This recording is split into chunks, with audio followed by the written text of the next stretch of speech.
How exactly does a legacy biotech giant celebrate a $10 billion, yes, billion with a B, dollar quarter? Well, if you're Amgen in the summer of 2026, you basically pop the champagne for this spectacular financial boom, while at the exact same time, you're scrambling to contain a massive, unfolding regulatory crisis. It's a fascinating, multi-billion-dollar paradox, and we are going to unpack exactly how this all happened. Welcome to The Explainer. Today, we're diving deep into Amgen's 2026 mid-year update. If you follow the biotech space, you know Amgen has been absolutely dominating the headlines lately.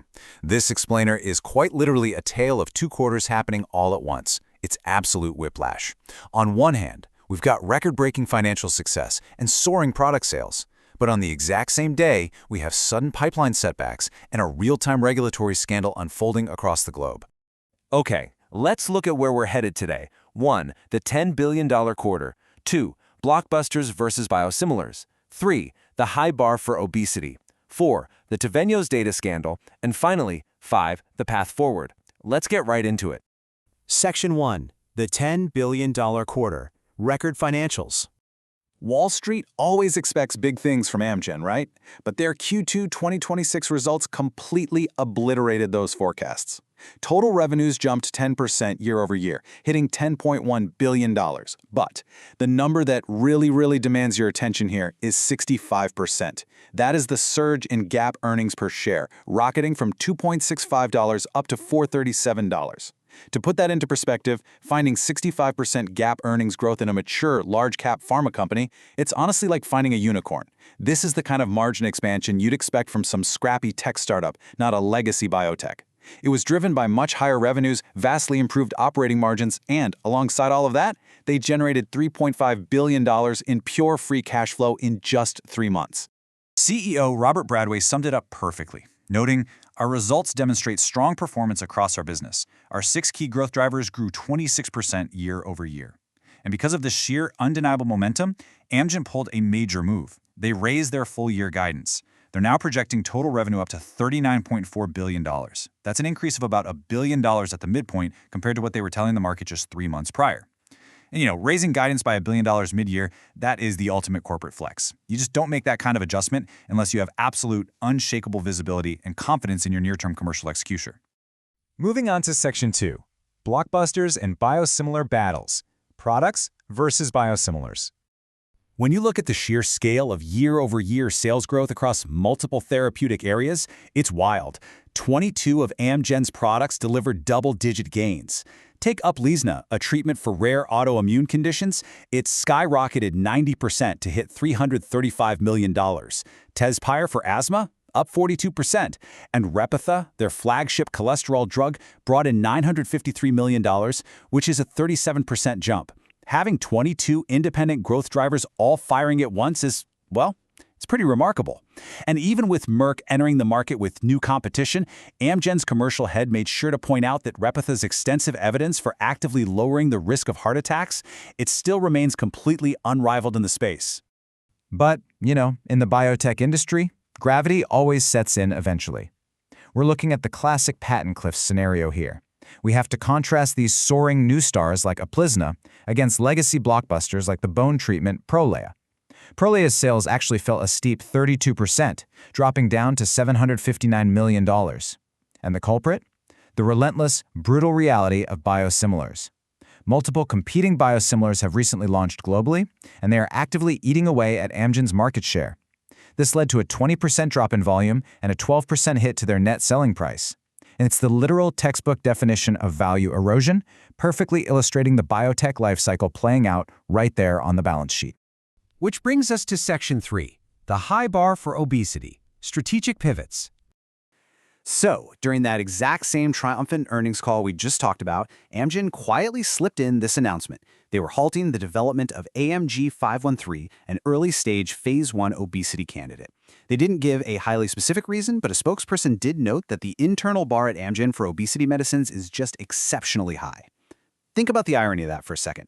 The obesity market right now is the biggest gold rush in modern pharmaceutical history. Everybody wants a piece of this pie.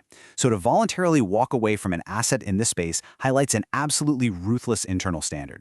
And actually, this isn't even the first time. They called another obesity asset AMG 786 back in 2024 for the exact same reason. So, with AMG 513 out of the picture, essentially all of Amgen's near-term hopes in this massive obesity market rest entirely on one single drug, MariTide. It's a fascinating molecule. It's designed to activate the GLP-1 receptor and inhibit the GIP receptor. The big commercial advantage here, it requires just 4 to 6 doses per year, which is way fewer than current market leaders. Amgen is basically betting the house on this, running a sprawling phase 3 program with 9 ongoing trials, but the stakes are existential. This is a multi-billion-dollar gamble resting entirely on this one molecule's readouts in 2027. If MariTide stumbles, well, Amgen has no immediate backup plan in the most lucrative therapeutic area in the world. Now let's pivot to Section 4, the Tavneos data scandal, regulatory crisis.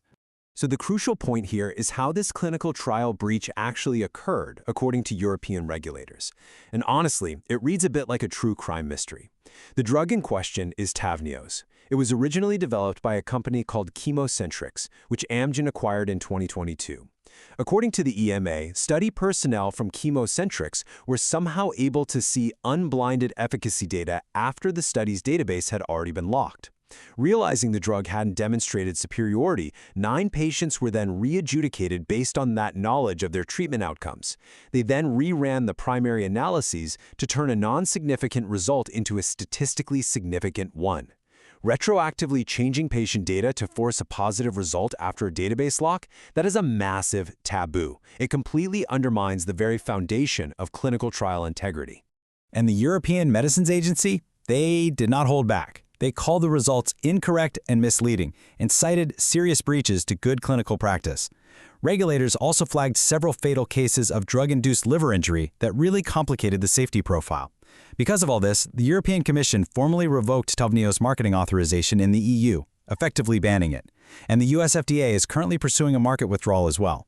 Now, for their part, Amgen has publicly pushed back. They've stated neutrally but firmly that they disagree with the EMA's decision, and they're deeply concerned about the impact on rare disease patients who rely on the drug.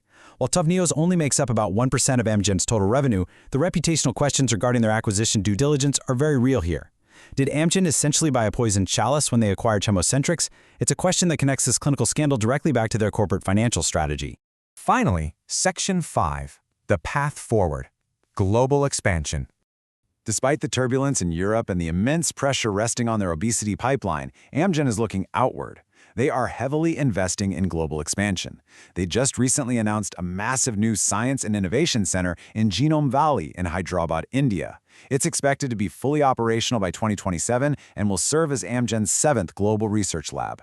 It's really designed to focus heavily on integrating experimental science with data, technology, and precision medicine. And this kind of brings our whole story full circle. Those billions of dollars in free cash flow generated from the commercial engine we talked about in Section 1, that is exactly what funds this aggressive, forward-looking scientific footprint. It allows them to keep building for the future regardless of any stumbles in Europe. Which leaves us with this final thought.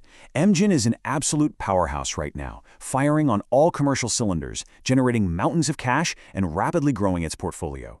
But with legacy biosimilar threats eroding their older drugs, a high-profile European regulatory scandal questioning their acquisition strategies, and a fiercely competitive weight loss landscape, they have a tremendous amount to balance. Will Amgen's $10 billion commercial momentum outrun the immense, multi-billion-dollar pressure resting entirely on MariTide's shoulders in 2027? It's the ultimate question for this biotech giant, and I, for one, can't wait to see how it plays out. Thanks for joining me on this explainer, and as always, keep learning.